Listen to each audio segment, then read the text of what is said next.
Hi creative friends, this is Sreya and thank you so much for being here. So today I'm going to work on a bunch of backgrounds and I thought I would film it because this is how I often work. Sometimes I don't want to, paint. I don't want to think about how I'm going to compose my page, etc. Sometimes I just want to get in here and turn on my Dr. Estes audiobooks and just chillax, have a cup of tea, and just simply immerse myself in the entire experience. Now, these are in various stages of completion, and actually I have some gorgeous sheet music here to use as collage. I'm gonna put that off to the side. And what I'm gonna do is talk about a few key reasons to work in this way. So I discovered this many, many years ago when I would lay out my pieces to allow things to dry. So what I mean by that is I used to use my heating tool for everything, and then I realized that it was flattening out my colors. And so I said, hey, you know what? I'm just gonna let things dry naturally. Like, I'm just gonna bring this up closer. Like, look at this gorgeous lusciousness over here. That's some of the juiciness that can happen when you allow things to dry naturally. But I was very impatient. So, I just found out that when I work on many pieces at once, then I could work on this, then put this aside, jump into this piece, and, then I wouldn't be waiting on this to dry. And it's very effective and conducive to creativity for a few other reasons as well.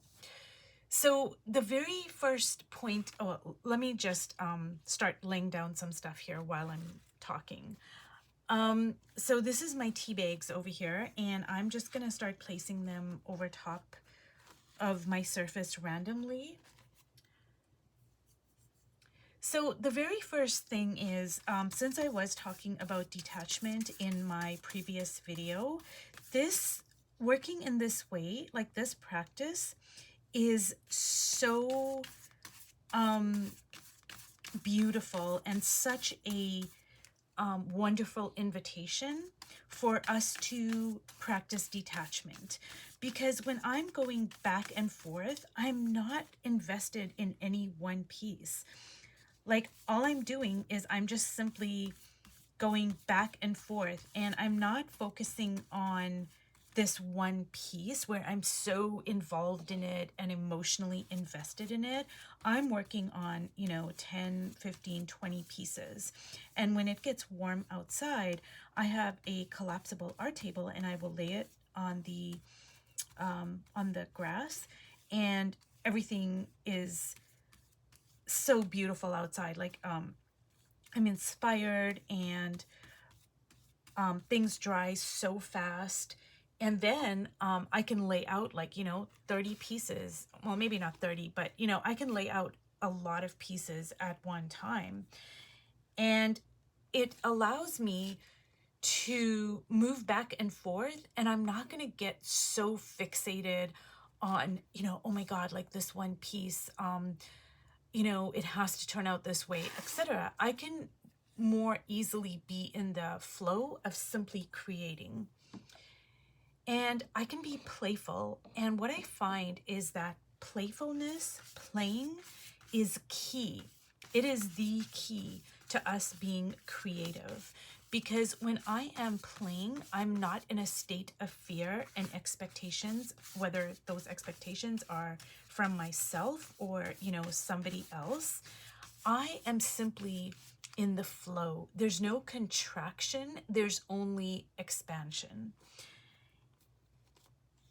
And you guys can tell me like what your experience is of being creative.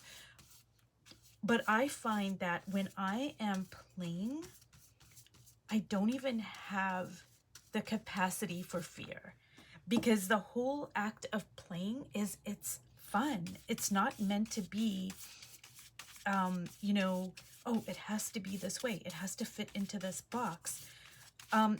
Playing is the key to being creative.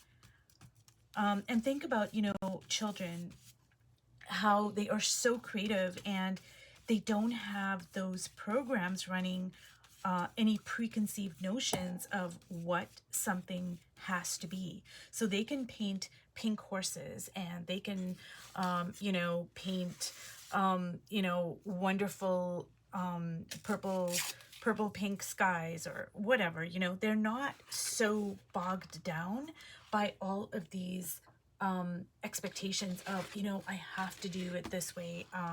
This has to be done in this way, or else it's bad. Now, I think when, you know, when kids start going to school, unfortunately, a lot of times that's where they can develop these critiques of their natural playfulness, if you will.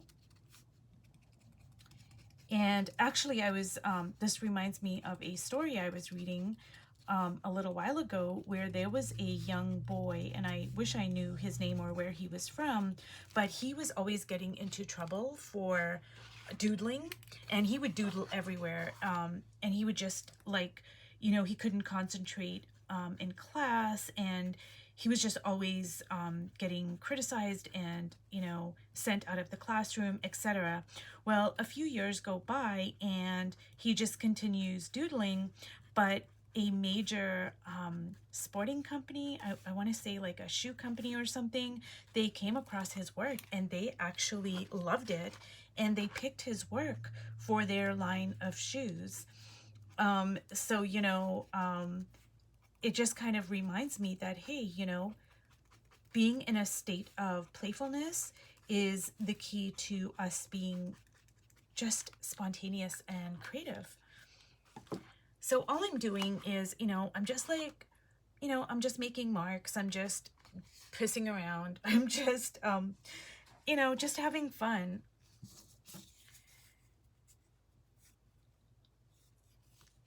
Now, another reason to work in this way is, you know, like I said, sometimes I don't want to paint. I don't want to solve, you know, problems, I guess, on my page. And sometimes I just don't have the time to commit. But, you know, if I have 10 or 15 minutes, I can say, hey, you know, I'm just going to go and work on this background, and, you know, and you can get so much done that way. Not to produce something, but, you know, just to immerse yourself in a dose of creativity.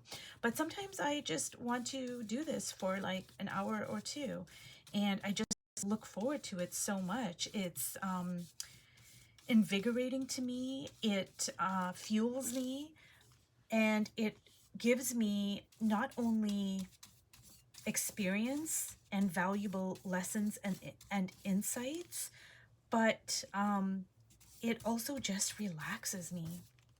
You know, playing is just a very relaxing experience for me. There's no pressure to do anything or be anything, and the time, honestly, just really flies by. And before I know it, I'm like, oh my god, did I just do this for like 3 hours? And that's when I know, like, I'm in the flow. Now, I did want to just talk about something that, a comment that was left on my video yesterday. And I was talking to a fellow artist who lives in Portugal. And we were going back and forth and talking a little bit about how, when we live in capitalistic societies and, you know, toxic patriarchy, they do overlap. They do go hand in hand, but they also have distinct differences. But when we live in these systems, there's so much pressure on, we have to create to produce something. And I just find that with art, especially, but any creative field, so just say you're a potter, just say you're a baker, whatever, you're creating stuff, is my point. You're creating. there has to be also periods of rest that are part and parcel of the creative process. Because, you know, when I've talked about this in another video more in detail, but I think it bears repeating. Whenever there are states of flow, there's also ebbs, and that's just a natural part of the creative process. Like, we can't always be producing. That's just not a it's not realistic, and it's only going to lead to burnout. Now, I've also mentioned this before. I started my YouTube channel, I want to say about 7 months ago, give or take, you know, and I am just so creative right now. Like, I have so many ideas for videos, and I just want to just do, and there's this like bundle of energy. I have so many projects I want to do, and, you know, blah blah blah, which is great, and I'm enjoying it, and I'm basking in it. However, a month or so before I started this YouTube channel, I went through a period of a year and a half, almost to the day, where I did not even pick up a paintbrush. I did not anything creative. I journaled, but not art journaling. I was writing. I did a lot of writing, and I did, you know, like other things that like I had wanted to do. So I was reading books. I was, you know, immersing myself in poetry, and reading poetry aloud, and working out, and walking, and just doing different things of that nature. But I wasn't doing anything creative. And because I have been, you know, painting for so long, I recognize these ebbs are a natural part of the creative process.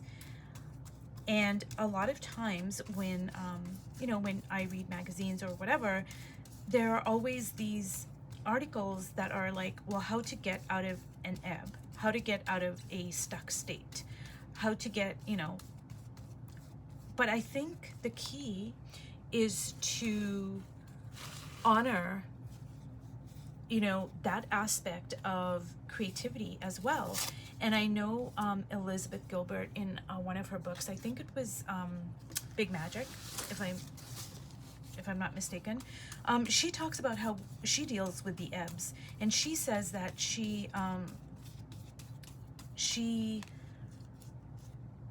picks something completely unrelated, and I have done that too, and it works wonders. And I think for her, she started gardening.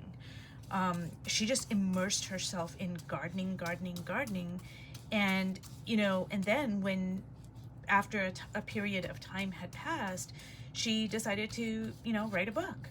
And all that gardening that she had been doing actually helped her in her next book, which, if I'm not mistaken, is called The Signature of Things, something along those lines. I never read that book. But, you know, she talked about it, and she said, you know, all that gardening, that's not why she was gardening. She was gardening simply because she couldn't write, and she was in an ebb state of her creativity. So she picked something, you know, completely different than writing, completely unrelated, but, you know, it kind of just worked out that way, that now she was inspired to write a book that dealt a lot with, you know, gardening and herbs and flowers.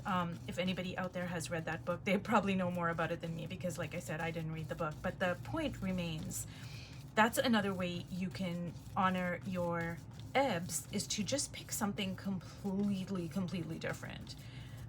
You know, it doesn't even have to be, say, a creative endeavor, although gardening is creative, and, you know, you're creating something. But it doesn't have to be like, oh, I'm going to take up a pottery class. I mean, you can, but it doesn't have to be that, is my point. So anyways, I'm sorry, I'm just rambling on here. But, you know, getting back to the, you know, when we live in a capitalist society, there's always so much pressure that we have to produce, or else it's not valuable. And this is simply not true at all. There is value in the doing simply because there doesn't have to be a reason. And I have also, like, I have a ton of these backgrounds, you guys. I might have a little bit of a problem. I really honestly have so many of these backgrounds, and I have been asked, like, what do I do with them?